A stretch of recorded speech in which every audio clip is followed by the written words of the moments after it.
Apa yang terjadi waktu kekuasaan yang kelihatannya kokoh banget tiba-tiba berhadapan langsung sama hukum? Nah, drama persis seperti itu baru aja kejadian lagi, dan kali ini panggungnya adalah Kabupaten Pekalongan. Yap, betul sekali. Bupati Pekalongan Fadia Arafik baru aja kena operasi tangkap tangan alias OTT oleh KPK. Sebuah pergerakan senyap yang jujur aja bikin geger satu negara. Oke, sekarang kita coba bedah gimana kronologinya. Karena yang unik, operasi senyap ini nggak terjadi di Pekalongan loh, tapi justru di Semarang. Dan waktunya, wah bener-bener nggak terduga. Prosesnya itu super cepat. Bayangin aja, dini hari tanggal 3 Maret, tim KPK langsung gerak di Semarang. Dan yang diangkut bukan cuma Bupati Fadia Arafik sendirian, tapi juga ajudan dan orang kepercayaannya. Nggak pakai lama, mereka semua langsung diterbangkan ke Gedung Merah Putih KPK di Jakarta buat pemeriksaan lebih lanjut. Cepat, senyap, dan efisien. Eits, tapi tunggu dulu. Kalau kalian pikir ceritanya berhenti di 3 orang itu, kalian salah besar. Jaring operasi KPK kali ini ternyata jauh lebih lebar dari yang kita bayangkan. 11 orang itu total yang diamankan dalam satu rangkaian operasi ini. Penangkapan ini bahkan tersebar di 8 lokasi berbeda di lingkungan Pemkab Pekalongan. Ini nunjukin kalau operasinya tuh udah direncanain dengan sangat matang dan rapi. Jadi, siapa aja sih ke-11 orang ini? Tentu yang jadi pusatnya ya sang bupati. Tapi coba lihat siapa yang ada di sekelilingnya. Ada ajudan pribadi, ada orang kepercayaan, plus beberapa pejabat Pemkab lainnya. Ini udah kayak sinyal kuat banget kalau dugaan korupsinya ini udah mengakar sampai ke lingkaran paling dalam. Terus, pertanyaan selanjutnya, apa sih akar masalahnya? Kejahatan apa yang bikin KPK sampai harus turun tangan dengan operasi sebesar ini? Nah, ini dia inti dugaannya, pengondisian outsourcing. Bahasa gampangnya sih, ini praktik buat ngatur-ngatur tender proyek pemerintah. Jadi sebelum tendernya dimulai pun, pemenangnya itu diduga udah ditentuin dari awal. Kenapa? Ya diduga kuat karena ada uang pelicin yang melancarkan semuanya. Sekarang coba kita mundur sedikit dan lihat gambaran besarnya. Kasus di Pekalongan ini sayangnya bukan kasus yang aneh atau pertama kali terjadi. Ini cuma satu kepingan puzzle dari sebuah pola korupsi kepala daerah yang, ya ampun, terus aja berulang di Indonesia. Kalimat ini benar-benar merangkum semuanya kan? Penangkapan ini cuma menambah satu nama lagi ke daftar yang udah panjang banget. Sebuah lingkaran setan korupsi yang kayaknya kok nggak ada putusnya. Dan ini membawa kita ke satu pertanyaan besar, yang sebenarnya ini pertanyaan buat kita semua. Menurut kalian, apa sih yang harus kita ubah biar lingkaran setan korupsi kepala daerah ini akhirnya bisa putus? Coba deh, sampaikan pandangan kalian di kolom komentar. Dan jangan lupa bagikan pembahasan ini ya, biar diskusinya makin luas dan gak berhenti di kita aja.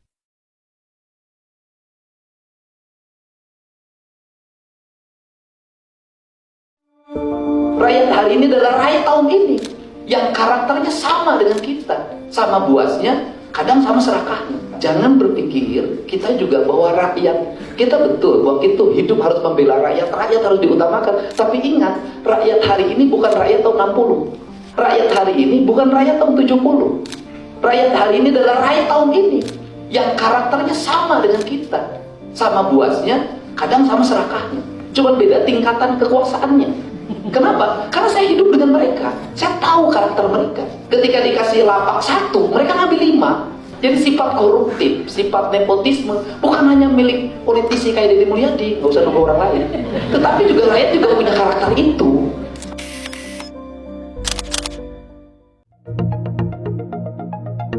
Salon Big Boss di Kajen, Kabupaten Pekalongan, yang diduga terkait keluarga Fadia Arafik ini resmi disegel oleh Komisi Pemberantasan Korupsi setelah penggeledahan selama 4 hari. Salon yang berada di Jalan Raya Nyamok tersebut sebelumnya hanya berstatus dalam pengawasan, namun kini segel dan garis KPK terlihat terpasang di pintu bangunan hingga pagar gerbang. Penyegelan dilakukan karena lokasi itu diduga menjadi tempat aktivitas perusahaan outsourcing PT Raja Nusantara Berjaya, yang tengah diselidiki dalam kasus korupsi di Kabupaten Pekalongan. Warga sekitar mengaku sejak operasi tangkap tangan terhadap Fadia di Semarang pada awal Maret, salon tersebut langsung tutup dan tidak ada aktivitas lagi. Mereka juga sempat melihat sejumlah kendaraan yang diduga milik KPK saat proses penggeledahan berlangsung. Seorang bupati dengan gelar pendidikan hingga S3 justru mengaku tidak memahami hukum dan birokrasi pemerintahan karena latar belakangnya sebagai penyanyi dangdut. Mirisnya pernyataan itu dijadikan alasan untuk melakukan praktik kecurangan di lingkungan pemerintahan Kabupaten Pekalongan.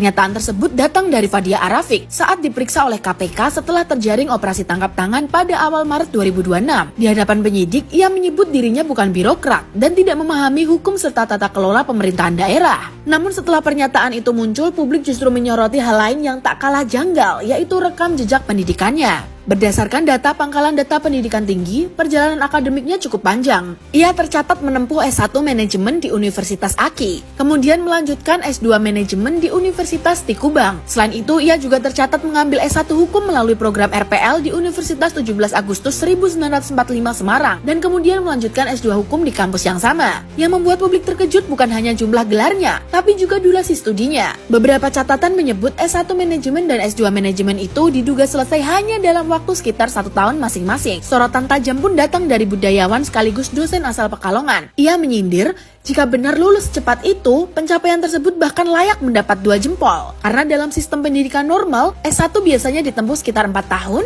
sementara S2 minimal 2 tahun. Pertanyaannya sekarang, bagaimana skripsi, tesis, dan seluruh tahapan akademik ini bisa selesai dalam waktu secepat itu? Dan jika seseorang telah menempuh pendidikan hingga bidang hukum, mengapa justru mengaku tidak memahami hukum dan birokrasi pemerintahan? Oke, mari kita lihat gimana caranya sebuah keluarga bisa menyedot uang negara lewat jabatan.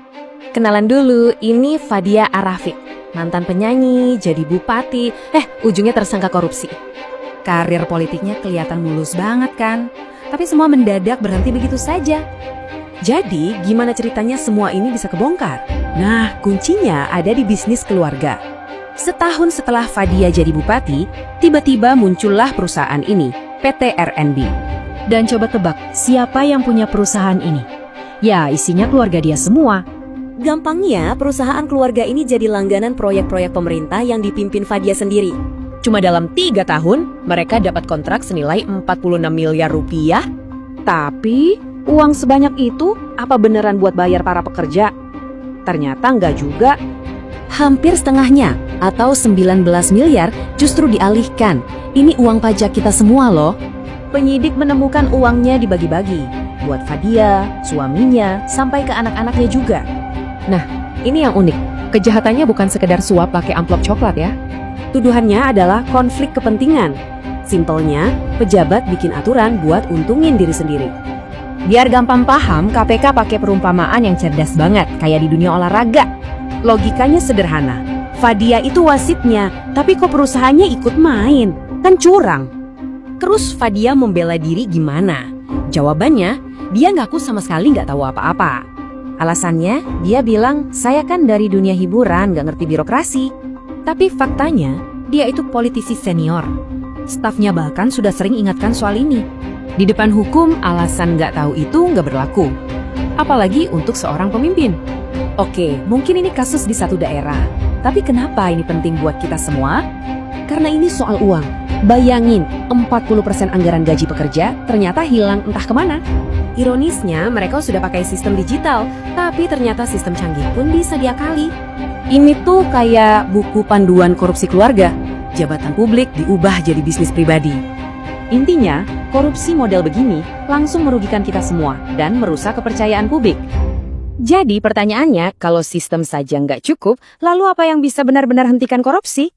Keluarga mendiang legenda dangdut Arafik kembali menjadi sorotan publik setelah Fadia Arafik terjaring operasi tangkap tangan oleh Komisi Pemberantasan Korupsi. Fadia yang saat ini menjabat sebagai Bupati Pekalongan diduga terlibat dalam kasus korupsi, sehingga namanya langsung menjadi perhatian luas. Situasi tersebut turut membuat nama sang adik, Fairuz Arafik, ikut disorot oleh publik. Meski demikian, Fairuz sebelumnya telah meminta agar dirinya dan keluarganya tidak dikaitkan dengan persoalan hukum yang sedang dihadapi kakaknya. Di tengah sorotan tersebut, publik kembali menengok hubungan keduanya yang selama ini dikenal sangat dekat dan kompak. Kebersamaan Fairuz dan Fadia kerap terlihat dalam berbagai momen keluarga, mulai dari perayaan hari raya, ulang tahun, hingga acara keluarga besar yang sering dibagikan melalui media sosial. Dalam berbagai kesempatan itu, keduanya terlihat selalu menyempatkan diri untuk berkumpul meski memiliki kesibukan berbeda. Sebelum Fairuz dikenal luas di dunia sinetron, Fadia sebenarnya lebih dulu mengikuti jejak sang ayah di industri musik. Ia sempat merilis lagu yang cukup populer pada awal tahun 2000-an. Sementara itu, Fairuz kemudian mengembangkan karirnya di dunia akting dan sempat mencoba peruntungan di dunia politik. Bro, lo harus lihat ini. Fadia Arafik Bupati Pekalongan sekarang resmi jadi tersangka usai dioperasi tangkap tangan oleh Komisi Pemberantasan Korupsi dan ditahan oleh Komisi Pemberantasan Korupsi Tapi dia masih bisa bilang, saya bingung. Tanggal 3 Maret 2026, Komisi Pemberantasan Korupsi gelar operasi tangkap tangan di Semarang, dugaan korupsi proyek outsourcing. Tahun 2023 sampai 2026 mulai terkuak terang. Dari hasil penyidikan, proyek itu diduga mengalir ke perusahaan keluarga sendiri dengan nilai keuntungan sekitar 19 miliar rupiah. Perusahaan itu disebut mendapat proyek di 17 dinas, 3 rumah sakit daerah, dan 1 kecamatan. Nah bro, kalau alurnya segitu rapinya tapi masih bilang bingung, itu terdengar konyol banget di telinga rakyat. Rakyat tiap hari kerja keras bayar pajak, pejabatnya diduga main proyek sendiri. Ini bukan cuma salah, tapi tolol banget. Semoga kasus ini jadi pengingat keras. Jabatan itu amanah rakyat, bukan ladang bisnis keluarga sendiri. Karena kalau pejabat masih pura-pura bingung, rakyat juga bisa bingung. Ini negara serius atau panggung komedi konyol. Sekarang proses hukum berjalan, dan rakyat tinggal nunggu pembuktian di pengadilan, bukan drama bingung yang berulang. Dan kalau nanti terbukti bersalah, semoga hukum benar-benar tegas, biar nggak ada lagi cerita konyol begini.